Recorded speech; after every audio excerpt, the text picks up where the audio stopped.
Excited নাছিলোঁ, ইমান ভবা নাছিলোঁ, কিন্তু যেতিয়া আজি বিদায় এখন বিদ্যালয়খন একেবাৰে এৰি থৈ যাব লাগিব বুলি যেতিয়া মনলৈ আহিছে, সঁচা অলপ অন্তৰত দুখ লাগিছে।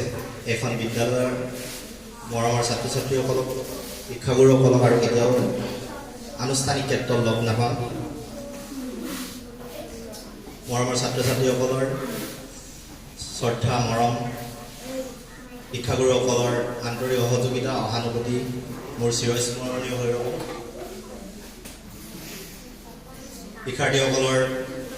শিক্ষাগুৰুসকলৰ প্ৰতি শ্ৰদ্ধা অটুট থাকক আৰু শিক্ষাগুৰুসকলৰো শিক্ষাৰ্থীসকলৰ প্ৰতি সহযোগিতা, আন্তৰিক সহযোগিতা, মৰম অটুট থাকক আৰু বিদ্যালয়খন ভৱিষ্যতে সুন্দৰৰূপে পৰিচালিত হৈ থাকক,